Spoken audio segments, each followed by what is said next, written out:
Hello बच्चों, कैसे हो? तो चलिए शुरू करते हैं हमारा न्यू चैप्टर जिसका नाम है रियल नंबर्स। ठीक है, नया चैप्टर है बच्चों हमारा रियल नंबर्स।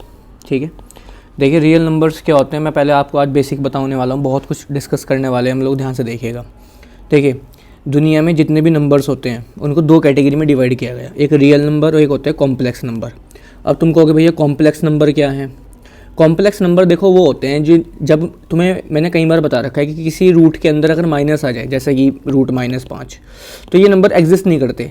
तो ऐसे नंबर को हम कॉम्प्लेक्स नंबर कहते हैं। इनको भी सोल्व किया जा सकता है, लेकिन हम वो 11वीं क्लास में पढ़ेंगे जब किसी रूट के अंदर माइनस आ जाता है उसको हम सोल्व कैसे करते हैं। बट मैं आपको अभी के लिए बता देता हूँ, जब किसी नंबर के अंदर रूट के अंदर माइनस आ जाता है तब हम उनको कॉम्प्लेक्स नंबर कहते हैं।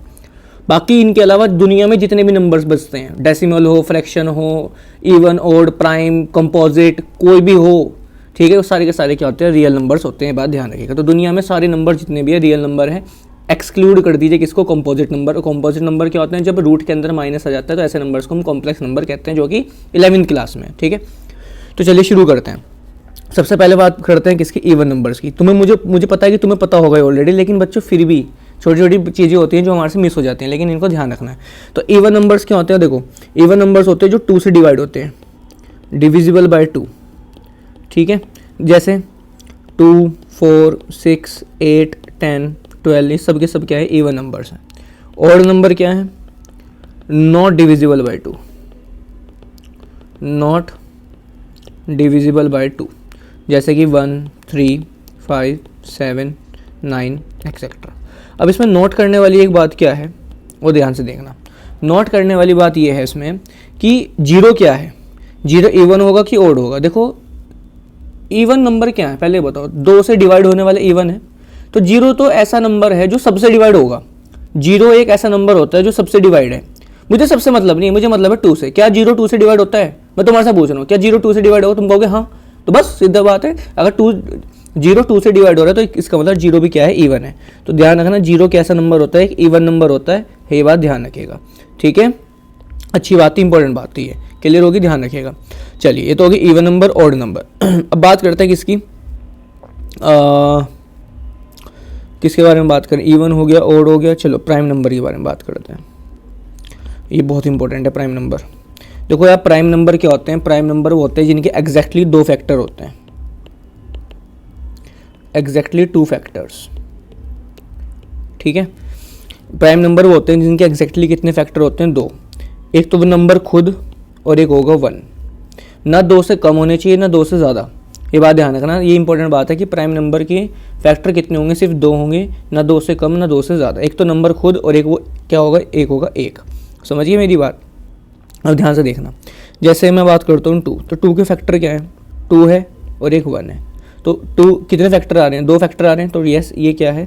प्राइम नंबर है। 3 के कितने फैक्टर है? 3 और एक 1 है। कितने फैक्टर आ रहे हैं? 2, प्राइम नंबर है। 4 के फैक्टर क्या होंगे? 1 होगा, 2 होगा और 4। ठीक है, कितने फैक्टर आ रहे हैं? 3, यस प्राइम नंबर होगा। ठीक है, और 6 फैक्टर क्या होंगे यार? 5 देखो, 5 और 1, 2 फैक्टर है, यस प्राइम वो है 6। 1 फैक्टर है, 2 है, 3 और 6 खुद है, तो प्राइम नंबर नहीं है। तो ये बात ध्यान रखना। और हाँ सॉरी, यहाँ पे गलती होगी, 4 प्राइम नंबर नहीं है, ध्यान रखिएगा, क्योंकि इसके 2 से ज़्यादा फैक्टर आ गए। ठीक है, अब बात करते हैं बच्चों किसकी? मेन बात करते हैं 1 की। 1 क्या है?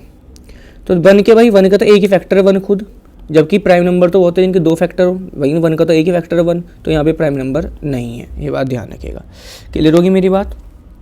इंपॉर्टेंट बात थी। तो प्राइम नंबर वो होते हैं जिनके एग्जैक्टली 2 फैक्टर हो।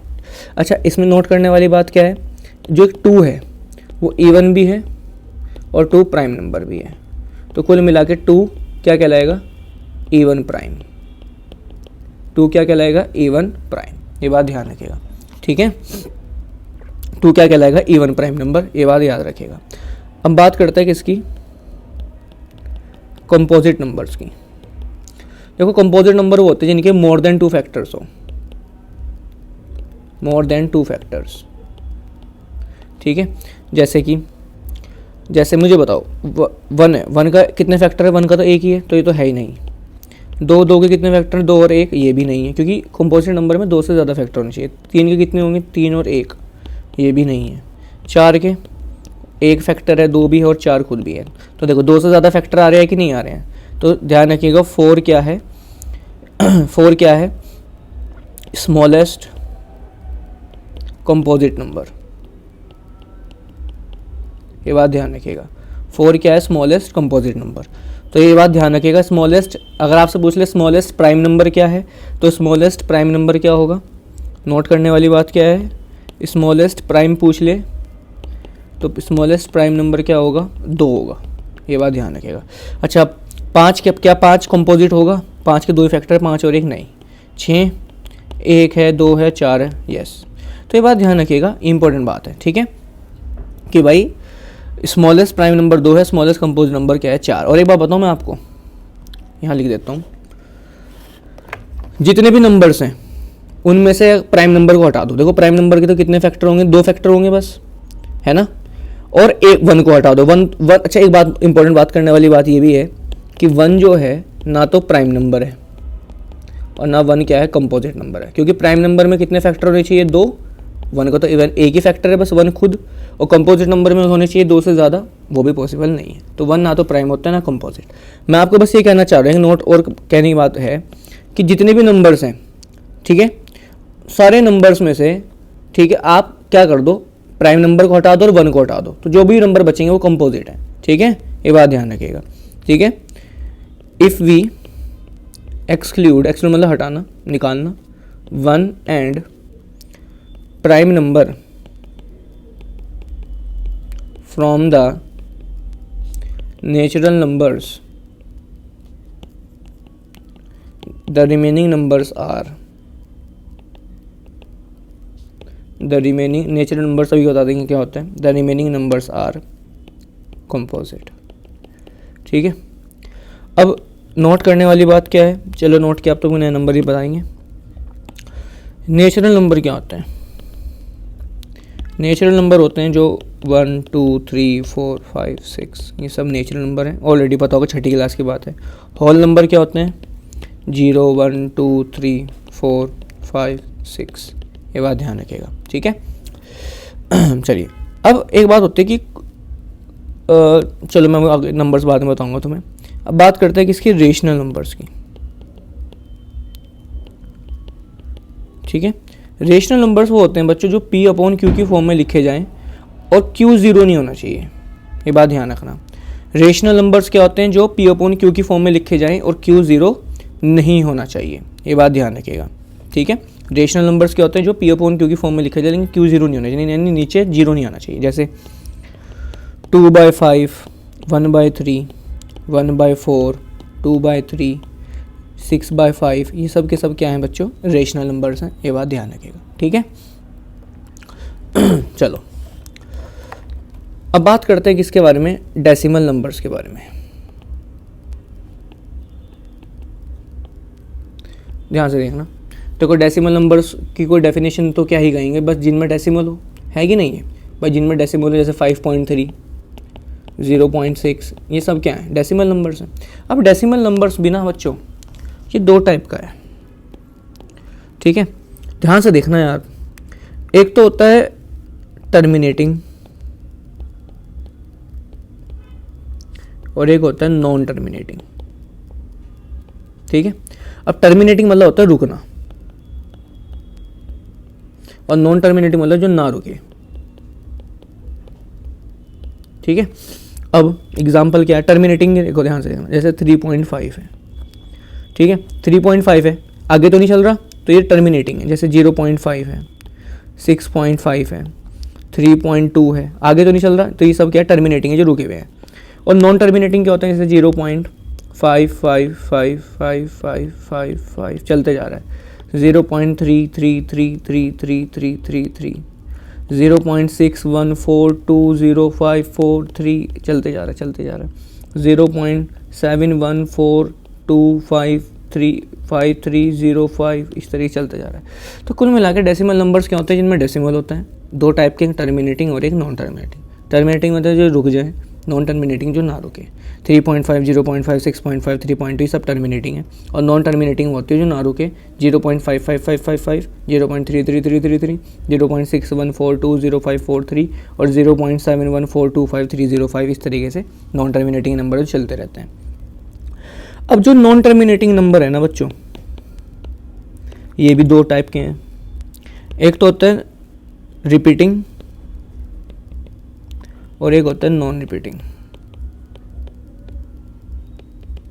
ठीक है, नॉन टर्मिनेटिंग भी दो टाइप के हैं। नॉन टर्मिनेटिंग मतलब जो ना रुके, ये भी दो टाइप के, एक रिपीटिंग और एक नॉन रिपीटिंग। ठीक है, जैसे एग्जांपल देखना 0.54545454 चलते जा रहे हैं। मुझे बताओ रुक तो नहीं रहा, ये चलते जा रहे हैं ना, तो क्या है, नॉन टर्मिनेटिंग है। रिपीट हो रहा है कि नहीं हो रहा है, तो ये क्या हो गया, ये क्या कहलाएगा, रुक नहीं रहा तो नॉन टर्मिनेटिंग, और रिपीट हो रहा है ना तो नॉन टर्मिनेटिंग रिपीटिंग। ये बात ध्यान रखिएगा।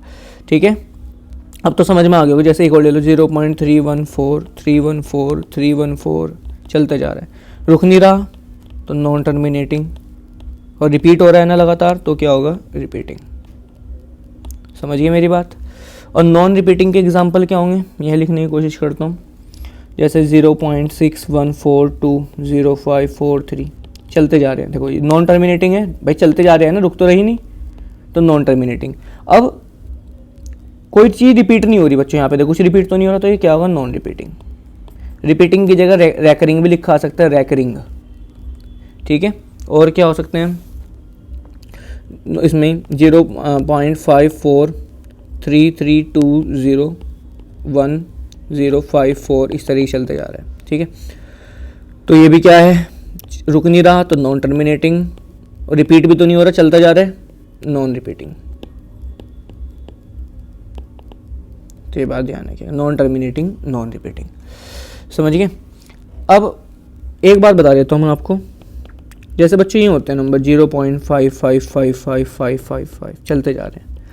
अगर मैं इनको शॉर्ट में लिखूं तो इसको मैं ऐसे लिख सकता हूँ 0.5 का बार। ये बात ध्यान रखिएगा।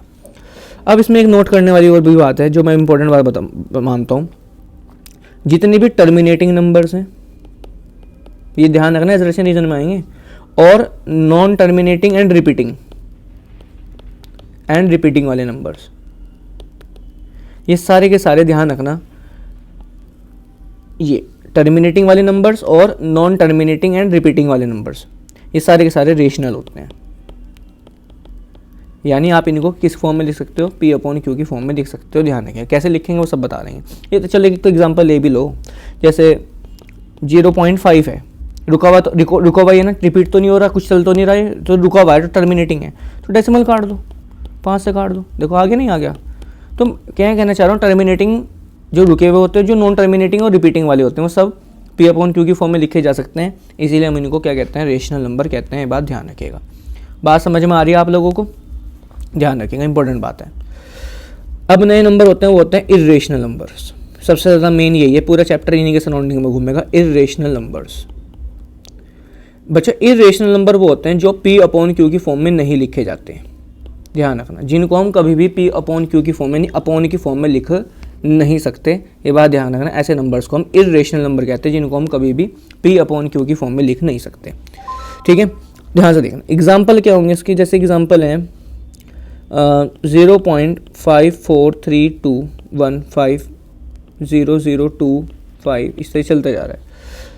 अब मुझे बात बताओ, आप खुद दिमाग लगाओ, यहाँ डेसिमल लगा दो, डेसिमल काटा कितना आ गया 1, कितनी जीरो लगाऊँ मैं, ये तो चलता ही जा रहा है ना भाई, तो चलता ही जा रहा है, बोलो कितनी जीरो लगाऊँ भाई, तो चलता जा रहा है, कि आप तक कहाँ जाकर रुकेगा, पहली बात तो रुकने का ही नहीं, चलता जा रहा है, तो कितनी जीरो लगाऊँ ये मुझे पता नहीं है, इसलिए मैं इसको कभी भी P/Q की फॉर्म में लिख नहीं सकता भाई। देखो जैसे यहाँ पे है, ये रुका हुआ है, तो मैं आज क्लियर है कि डेसिमल के बाद 2 जीरो लगेंगे, लेकिन यहाँ पे मुझे एक बात बताओ, डेसिमल के भाई रिपीट होता जा रहा है, डेसिमल काट दो तो नीचे कितनी जीरो आएंगी, कुछ पता ही नहीं है कि नहीं, क्योंकि ये रुक नहीं रहा है, चलता जा रहा है, तो डेसिमल काटने में कितनी जीरो है, तो उसको इसलिए मैं कभी भी P/Q की फॉर्म में लिख नहीं सकता। तो ऐसे नंबर्स को हम इर्रेशनल नंबर कहते हैं, जैसे कि 0.5432510054 इस तरीके से चलता जा रहा है। ठीक है, ये बात ध्यान रखिएगा बच्चों, बहुत इंपॉर्टेंट बातें बता रहा हूँ मैं, ध्यान से देखना। अब एक तो जो non terminating and non repeating numbers हैं, नॉन रिपीटिंग। जैसे ऊपर वाला एग्जांपल या एक और ले लो, 0.6321542263, इस तरीके से चलता जा रहा है, 5 इस तरीके से, ठीक है। रुक तो नहीं रहा, नॉन टर्मिनेटिंग है। रिपीट भी नहीं हो रहा, नॉन रिपीटिंग है। तो ध्यान रखना जितने भी नॉन टर्मिनेटिंग नॉन रिपीटिंग वाले नंबर्स होते हैं वो सारे के सारे इरेशनल होते हैं, ये बहुत इंपॉर्टेंट बात है। दूसरा, जितने भी बच्चों ध्यान रखना, अगर कोई भी अंडर रूट में नॉन परफेक्ट स्क्वायर है, नॉन परफेक्ट स्क्वायर, अब तुम कहोगे भैया ये नॉन परफेक्ट स्क्वायर क्या होते हैं? देखो, परफेक्ट स्क्वायर वो होते हैं जिनका रूट लिया जा सकता है। जैसे 25 है, 25 का अंडर रूट 5, तो 25 क्या है? परफेक्ट स्क्वायर है। 36 है, 36 का अंडर रूट कितना है? 6, परफेक्ट स्क्वायर है। 9 है, 9 का अंडर रूट कितना होता है? 3, परफेक्ट स्क्वायर है। 4 है, 4 का अंडर रूट कितना होता है? 2, परफेक्ट स्क्वायर है। 1 है, 1 का अंडर रूट कितना होगा? 1 खुद ही, तो ये भी परफेक्ट स्क्वायर है। लेकिन अब मुझे बताओ 5 का अंडर रूट होता है कुछ? नहीं। 6 का नहीं, 7 का नहीं, 8 का नहीं, 9 का होता है, 9 का अंडर रूट 3 होता है। तो 9 परफेक्ट स्क्वायर है। जिनका रूट लिया जा सके वो परफेक्ट स्क्वायर, जिनका रूट नहीं लिया जा सकता उनको नॉन परफेक्ट स्क्वायर। अगर कभी भी कोई नॉन परफेक्ट स्क्वायर का अंडर रूट ले लूँ तो ध्यान रखना वो भी क्या होंगे? इरेशनल नंबर होंगे। क्या होंगे? इरेशनल नंबर्स, ये बात ध्यान रखिएगा, ठीक है। जैसे √2, भाई 2 का अंडर रूट कुछ नहीं होता। √3, √5, √6, √7, √8, √9 तो होता ही है, √10, √11, √12, √13, √14, √15, √16, नहीं √16 तो 4 होता है तो वो तो नहीं है। तो ये सारे के सारे क्या हैं? ये इरेशनल नंबर हैं, ये बात ध्यान रखिएगा, ठीक है। तो ये इतनी ज़बरदस्त बात है बच्चों, मैं तुम्हें सीरियसली बता रहा हूँ। ये एक तो ये कि नॉन टर्मिनेटिंग नॉन रिपीटिंग वाले नंबर्स, और दूसरा कि नॉन परफेक्ट स्क्वायर नंबर्स। क्योंकि तुम्हारे से ऑप्शन में एमसीक्यू में पूछ सकता है कि भाई बताओ इन चारों में से कौन सा है जो इरेशनल है, तो आप ये बात ध्यान रखिएगा, समझिए मेरी बात। चलिए अब कुछ और नोट करने वाली बातें क्या है वो देख लो ज़रा। हमेशा ध्यान रखना, अगर कभी भी आप किसी रेशनल और किसी इरेशनल को जोड़ते हो तो हमेशा इरेशनल आएगा। जैसे 2 रेशनल नंबर तो ले लिया 2 और इरेशनल ले लिया √5, तो 2 + √5 भी क्या होगा? इरेशनल ही होगा। सिमिलरली अगर आप कभी भी रेशनल माइनस इरेशनल कर दो तो भी इरेशनल ही आएगा, या उल्टा भी हो जाए इरेशनल माइनस रेशनल तो भी। जैसे रेशनल तो ले लिया मैंने 7, अब तुम कहोगे भैया रेशनल तो वो होते हैं जो P/Q की फॉर्म में, लेकिन यहाँ तो है नहीं यार, नीचे 1 लगा दो यार, ये नहीं है। तो ध्यान रखिएगा 1 लगा लिखना नहीं होता ना, वैसे 1 तो ही। इरेशनल ले लो, मान लो कि √10, तो 7 - √10 भी क्या होगा? इरेशनल होगा, ये बात ध्यान रखना। रेशनल इंटू इरेशनल, ये बात ध्यान रखना, ये भी हमेशा क्या होगा? इरेशनल होगा। जैसे कि 2 × √3, तो क्या आया? 2√3, तो ये भी क्या होगा? इरेशनल होगा। अब फोर्थ जो है वो थोड़ा अलग है। मान लो मैं कहता हूँ इरेशनल, देखो अपॉन रेशनल या रेशनल अपॉन इरेशनल, वो भी इरेशनल ही होगा, ये बात ध्यान रखिएगा हमेशा। लेकिन अगर मैं मेरे से ये कह दे क्या इरेशनल अपॉन इरेशनल भी इरेशनल होगा, ये ज़रूरी नहीं है। यस भी हो सकता है और नो भी हो सकता है। जैसे एग्जांपल देखते हैं, जैसे मैं ले रहा हूँ √5 इरेशनल है और नीचे ले लिया मैंने ये भी √5 इरेशनल है, भाई काट दो, कितना आ गया? 1, और 1 क्या है? रेशनल है। जबकि ये क्या था? इरेशनल, नीचे वाला क्या था? इरेशनल, लेकिन IR सोल्व करके कितना? 1, जो कि क्या है? रेशनल है। तो IR अपॉन IR IR ही हो ऐसा ज़रूरी नहीं है, IR अपॉन IR R भी हो सकता है, IR भी हो सकता है, ठीक है। एग्जाम्पल ले लिया कि R कैसे हुआ बता चुका हूँ। देखो √5 अपॉन √5, ऊपर वाला इरेशनल, नीचे वाला इरेशनल, लेकिन काटा कितना है? 1, ये क्या है? रेशनल। एक और एग्जाम्पल देखो, जैसे √6 है और नीचे कितना हो गया? √2, ठीक है। तो कितना है? देखो क्या मैं √6 को ऐसे लिख सकता? √2 × √3, कॉमन सेंस की बात है, 10th क्लास भी कंप्लीट होने वाली, इतना पता होना चाहिए। √6 को लिख सकते हो √2 × √3, और नीचे क्या है? √2, √2 से √2 कट गया, कितना आ गया? √3। ये क्या है? इरेशनल है। ये क्या है? इरेशनल। ये क्या है? इरेशनल। और जो आया सोल्व करके ये भी क्या आया? इरेशनल। तो IR अपॉन IR यहाँ पे क्या आ रहा है? IR। तो IR अपॉन IR IR भी हो सकता है और क्या हो सकता है? R भी हो सकता है, ये बात ध्यान रखें। मैं एग्जाम्पल दे चुका हूँ आप लोगों को। समझ में आ गया आप लोगों को? तो भाई मैंने आप लोगों को decimal number, rational, irrational, even, odd, prime, composite, ये सारे के सारे मैंने नंबर्स तुम लोगों को बता दिए। ये बात ध्यान रखिएगा। क्लियर होगी? चलिए बाकी का अब हमें पता क्या क्या करना है चैप्टर में। SCF LCM करना है और इरेशनल कैसे प्रूव किया जाता है, बस हमारे पास यही है। अगली जो वीडियो होगी उसमें आपको मैं SCF LCM पूरा डिटेल में बताने वाला हूँ, ठीक है। और उसके बाद आपका होगा इरेशनल प्रूव करने वाले सवाल और चैप्टर इज ओवर। ये बात ध्यान रखिएगा, ठीक है। चलो मिलते हैं।